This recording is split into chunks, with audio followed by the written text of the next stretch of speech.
আসসালামু আলাইকুম guys, I am ফাহমেদ রাব্বি। তোমাদের মাঝখানে নিয়ে চলে এসেছি নতুন আরো একটি ভিডিও। তো আজকের এই ভিডিওতে তোমাদেরকে দেখাবো আমরা কিভাবে বাইক ভাড়া করে নীলাদ্রি লেকের পাশাপাশি নীলাদ্রি বাজার এবং লাকমাছড়া এবং লালখেয়া ঝর্ণা ঘুরে দেখেছিলাম মাত্র 300 টাকা বাইক ভাড়া দিয়ে। আজকের এই ভিডিওটা শুরু থেকে শেষ পর্যন্ত না দেখলে অনেক কিছুই তোমরা মিস করে যাবে, কারণ নীলাদ্রি লেকের পাশাপাশি এই তিনটা স্পটই কিন্তু অনেক অসাধারণ। তাহলে চলো আজাইরা পেঁচাল বাদ দিয়ে আজকের ভিডিওটা শুরু করা যাক।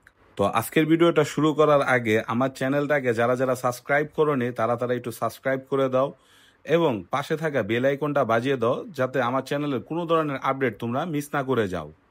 তাহলে চলো শুরু করা যাক আজকের ভিডিওটা। ইতিমধ্যে আমরা নীলাদ্রি লেক পৌঁছায় গেছি। ঠিক আছে, এই যে নীলাদ্রি ওই জায়গায় ওই যে দেখেন সবগুলি ভুল নোংর করে রাখছে। রাত্রে সম্ভবত আমরা এই জায়গায় স্টে করবো। তো বর্তমানে পাহাড়ের উপরে যে বাড়িঘরগুলি দেখা যাচ্ছে এগুলি ইন্ডিয়ার অংশ, তার নিচেই হচ্ছে যে আমরা থাকবো। নিচের যে বাড়িঘরগুলি দেখতে পাইতেছেন এগুলি হচ্ছে বাংলাদেশের অংশ, আর এই জায়গায় হচ্ছে সেই বিখ্যাত নীলাদ্রি লেক। তো দূর থেকে হাউস বোটে কইরা মনে করেন সামনের দিকে তাকাইলে সারি সারি পাহাড়, মানে এই দৃশ্যটা ভাই একদম অসাধারণ, আল্লাহর মানে অশেষ নিয়ামত। মানে এই জায়গার আসলেই বাস্তবে দেখলে বুঝতে পারবেন। আর এই জায়গায় সারি সারি বোট নোংর করে রাখছে যারা আমাদের আগে আসছে, এবং আজকে রাত্রে এই জায়গায় থাকা পড়বে। তো আমরা বোট থেকে নাইমে সরাসরি হুন্ডা নিয়ে ফেলাই। ফারুক ভাই দেখো, দেখতো ভাই আল্লাহ আল্লাহ যাওয়া। এই সবাই আসো আমার পিছে পিছে। কিও ভাই আমরা যে ভাই কেমন নাই মালুমো। আমরা এখন যাচ্ছি লাকমাছড়ার উদ্দেশ্যে। যে কোনো সময় দুর্ঘটনা ঘটতে পারে আমাদের সাথে, খুব রিস্ক নিয়ে যাইতেছি। ঠিক আছে, ওই যে পিছে সব কি আমরা দেখা অবস্থা একটা।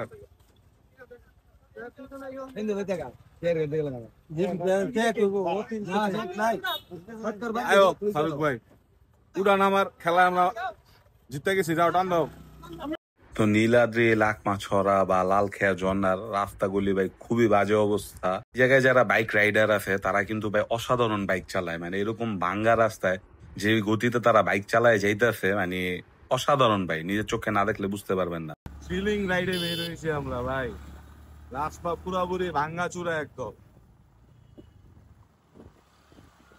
ভাঙাচোরা হইলো, কিন্তু যে বাইক চালাইতেছে মনে হইতেছিল যে তার রাস্তা পুরাপুরি মুখস্থ, এরকম ভাবে চালাইতেছে, মানে অসাধারণ চালায় তারা বাইকগুলি। এত সুন্দর কেমনে চালাইতেছেন এটাই টেনশন।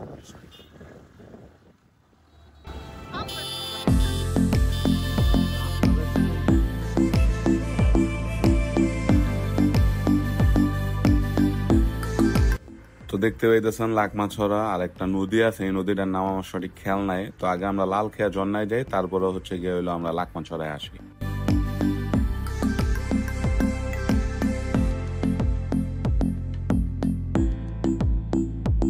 তো এই জায়গাটার নাম হচ্ছে গিয়ে হলো লাকমাছড়া বাজার। ঠিক আছে, মানে এটার পিছনে হচ্ছে লাকমাছড়া।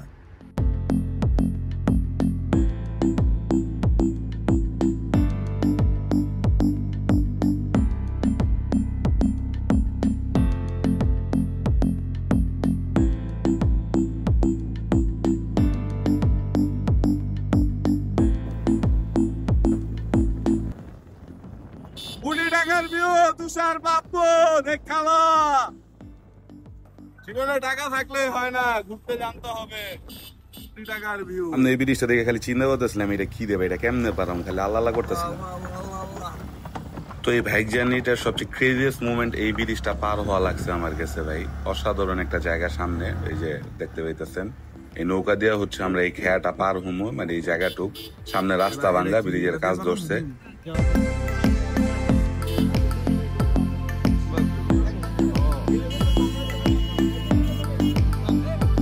কেওদা পার হয়ে উপার যাবো আমরা ঝর্ণা দেখতে।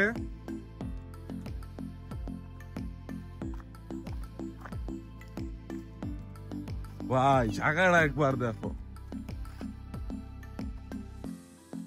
তো রাস্তার এক পাশটায় সারি সারি পাহাড় আর আরেক পাশটায় হচ্ছে সারি সারি পানি, মানে ভাই এই জায়গাটা যে থাকতেছে ভাই, সামনে বিস্তৃত জলাভূমি আর পিছে হচ্ছে ভাই মেঘালয়ের সারি সারি পাহাড়, অসাধারণ একটা ভিউ ভাই। পিছে মেঘালয়ের পাহাড় গুলি একবার দেখো।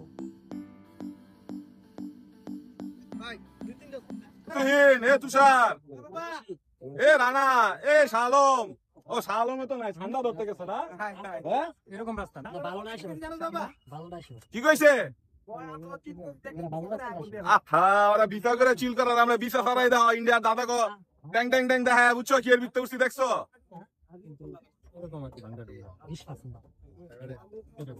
ভাই এই জায়গাটা দেখে হলিউডের একটা ছবির একটা জায়গার কথা, একটা সিনের কথা ভাই বারবার মনে পড়ে যেতেছে। থর লাভ এন্ড থান্ডার মুভিতে একটা লাস্টে একটা সিন আছে যে জায়গায় ইটার্নিটির ওই জায়গায় যায়, যে জায়গায় নিচে এরকম পানির মতন একটা জায়গা থাকে, উপরে আকাশ, এক পাশে হাওর আরেক পাশে পাহাড়। ভাই এই জায়গার ভিউ গুলি ভাই অসাধারণ।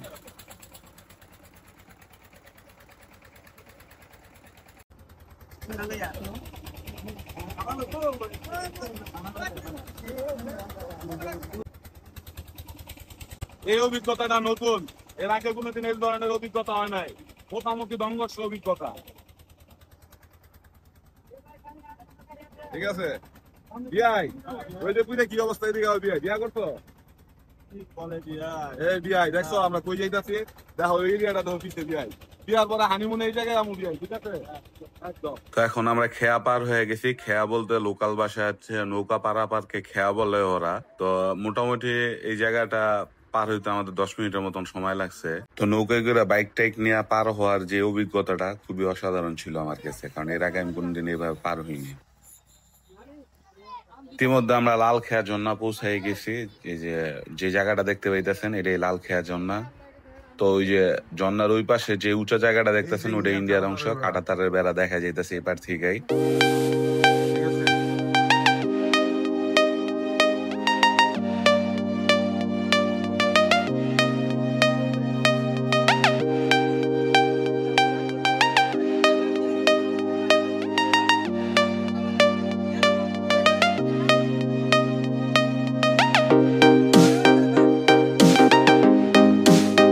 তো লাল খেয়া ঝর্ণা পৌঁছানোর পরে এই জায়গার যে স্থানীয় লোকজনরা ছিল তারা বলতেছিল যে ভাই নিচে নাইমেন না, বিএসএফ ভাই ঝামেলা করে, গুলি টুলি করতে পারে, কিছুদিন পর পরই দৌড়াদৌড়ি করে, আপনারা সামনে যায় না, এই সেই আবি যাবি বলতেছিল। তুলতেছি ওই যে পিছে দেখতে পাইতেছেন ওই যে সাদা ওই জায়গাটা, ওই জায়গায় হচ্ছে গিয়ে হইলো আপনার বিএসএফ, ঠিক আছে, আর এবার হচ্ছে বিজিবি। যাই হোক সামনে যাওয়া যাবে না, গুলি টুলি করতে পারে আশঙ্কা আছে।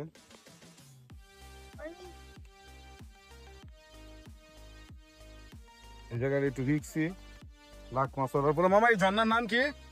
এই মামা ঝর্ণার নাম লালঘাট ঝর্ণা। এমন আছে যে কোনো মুহূর্তে গুলিও ফিরে দিতে পারে কয়জন।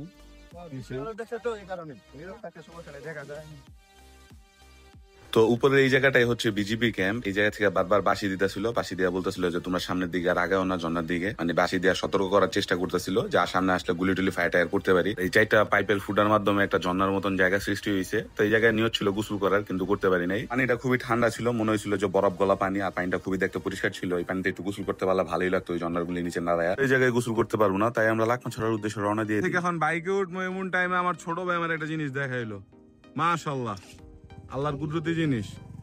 এটা লাখ মাছ ছড়া গেলে আরো সুন্দর। হালকা হালকা ঝিরি ঝিরি বৃষ্টি পড়তেছে, মেঘালয়ের পাহাড় বৃষ্টি। আমরা তো সবসময় দেখছি ডাইরেক্ট আকাশ থেকে বৃষ্টি পড়তে, আর এই জায়গায় মনে হইতেছিল যে মেঘগুলি পাহাড়ের গা ভেসে ভেসে মাটিতে নেমে আসছে। আমরা এখন আবার যাইতেছি লাখ মাছ ছড়ার দিকে, ঠিক আছে, টইটম্বর বাইক যাবো না, ঠিক আছে। চেহারা পুরা কালো হয়ে গেছে অলরেডি। এছাড়া আর বিয়া তো কইরা ফেলাইছো না, এখন আমগরে একটু সুযোগ মুযোগ দাও। তো আমরা আছি বর্তমানে লাকমা ছড়ায়। লাকমা ছড়ার এই দৃশ্যটাই ভাই হচ্ছে অস্থির, মেঘলা আকাশ, উপরে দেখেন একবার ভিউটা। আস্তে আস্তে আস্তে আস্তে কাদা, প্রচুর কাদা, সাবধানে হাঁটতে হবে। আমার পিছে যে জায়গাটা, এই জায়গাটাই হচ্ছে লাকমা ছড়া ভাই, ঠিক আছে। ভিউটা আসলে এনজয় করার মতন একটা ভিউ। যেহেতু আমরা হচ্ছে ওই যে বাস ঠেকফেলেন না, বাস 5 ঘন্টা আগে রাস্তায় খাওয়া ফেলাইছি, এখন বিকাল বেলা আসছি লাকমা ছড়া দেখছি ভাই।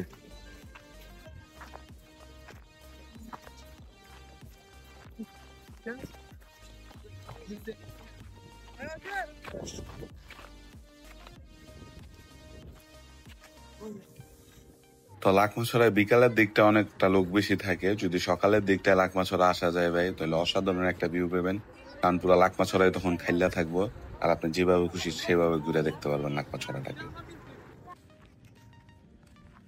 লাকমাছোয়ারা আসছি আমরা বিজিবি ক্যাম্প।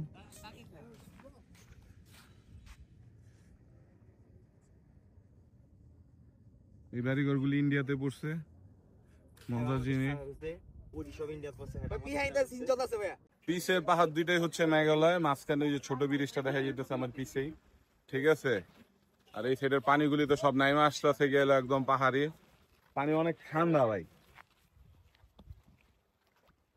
এই যে পানি ভাই অনেক ঠান্ডা।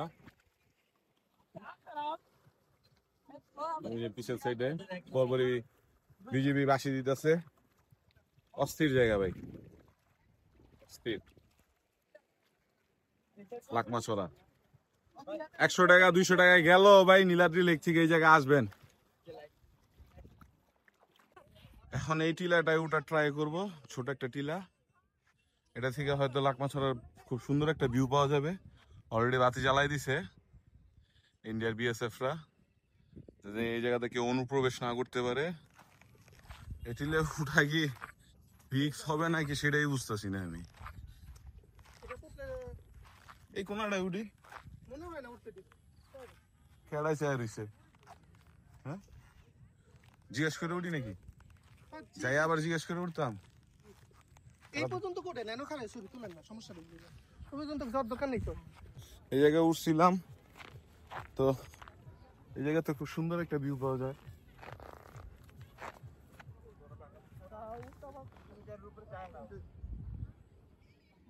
খুব রিক্স।